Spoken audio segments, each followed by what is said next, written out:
morning guys, this is Brenda Super Nanay on your service again guys. Let's go. Ayan, ito po ang ating Kuya Dave at ang kanyang Ninong Francis, no.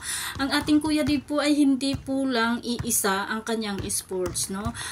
Marunong po siya, no. Specifically nasa basketball team po siya, no. And nakita niyo po kung paano siya maglaro ng basketball. Yung skills niya sa basketball ay talaga naman din na di matatawaran. At ang ating Kuya Dave ay may mataas ang IQ niya in terms of ball games, no. So at the same time nakita nyo rin po, no, kung paano siya maglaro ng volleyball. This is the first time na nakita ko si Kuya Dave na naglaro ng volleyball, pumalo ng bola, no. Kasi ako ay myself is a player po ako ng volleyball since elementary, high school, and naging varsity po ako nung kolehiyo po ako, pati na rin po sa basketball. That's why alam ko po yung galawan, no. Yung palo mo pa lang kitang-kita mo na guys, no, na pag siya ay magiging player ng volleyball, kasi ang ating Kuya Dave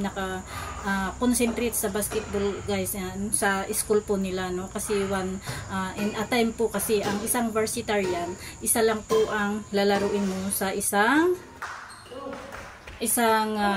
taon, or kung saan ka nakafocus lang po, no. So if ever na ang ating Kuya Dave ay magsiship po siya sa volleyball, no, ay magiging varsity pa rin po ito. Kasi kung tinitignan nyo kung paano po niya saluhin, paano po niya paluhin yung bola, ay may kalakasan din po, no. Tapos yung bola niya talaga, pagka-spike ang gamit niya pababay, no. Kasi marami pong nag-i-spike ngayon na diretso lang po yung bola, hindi po siya nagbabounce down, no. So ang ating kuya, iba po yung palo niya ng bola pagka volleyball po ang kanyang lalaruin. And at the same time, so nakikita nyo sa video guys, no, ang banding ng mag-ama.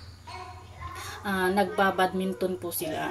So katulad nga po ng sabi ko, ang ating Kuya Dave ay hindi lang po nakafocus sa isang sports, kung saan kaya niyang laruin ay nilalaro din po niya. So ang batang ito ay napaka-sporty, no. Sporty po siya talaga, sport minded ang ating Kuya Dave, no. Nakita na rin po natin siyang nag-chess, no.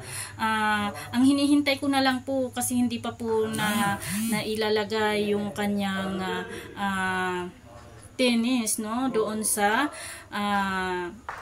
Promised Land. I hope soon ay makikita na rin po nating maglaro siya ng tennis, kasi may seat po siya ng tennis, no, na regalo noon ni Sis Eileen, no. So I hope na malagyan na rin po siya ng loan para mailagay na rin po ang net ng ating Kuya Dave sa tennis, para makapaglaro din po siya ng tennis. So nihintay ko po yan na mangyari, no, para makita natin kung siya ba flexible, no, sa ganyang bagay. Pero bumili po ako dito, no, sa batang ito, kasi parang hindi po siya napapagod. Very hyper, no, very hyper po ang ating Kuya Dave. Kagaya nga ng sabi ni Tikram is pagod na raw si Tikram, pero ang ating Kuya Dave ay wala pa rin, no, hindi pa rin po. So kung ito po ay makapasok sa mga professional game, no, tulad po ng basketball, volleyball, or kahit sa badminton guys, is malaki po ang potensyal ng batang ito na magtatagal sa mga ganyang laro o sa mga ganyang trabaho. Kasi yung agility po niya, no, at kita nyo kasi yung ano niya, yung talagang galawan niya, no, na mabilis siyang gumalaw din guys, mabilis po siyang gumalaw. So ayan po ang ating Kuya Dave bilang isang manlalaro, no.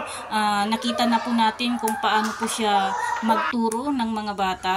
Ayan, no? Si Kuya, hindi po talaga, nakita na rin po natin, hindi no, po nakontento magsimula ako ng pagdating namin na lasing ko. No? Nakita na rin po natin kung paano siya mag-alaga sa kanyang mga kapatid at pagsilbihan ang kanyang magulang. So wala pong wala pong perpektong tao, sabi ko nga, pero ang ating Kuya Dave ay malapit na yata, no, sa perpekto.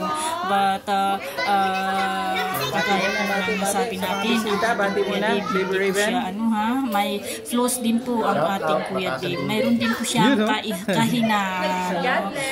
Lalo na pagdating po sa pamilya, ay talagang yan po ang weakness ng ating Kuya Dave, no? So, ano na rin po ito, yung 7 months birthday ng ating Raven, no? So, happy 7 months birthday, Raven.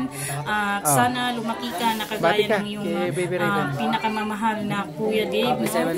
Talented at mabait, no? So, ulitin ko, Raven, happy 7 months birthday. And thank you guys for supporting our Kuya Dave and supporting our small channel. Mabuhay po kayo and God bless. Bye po!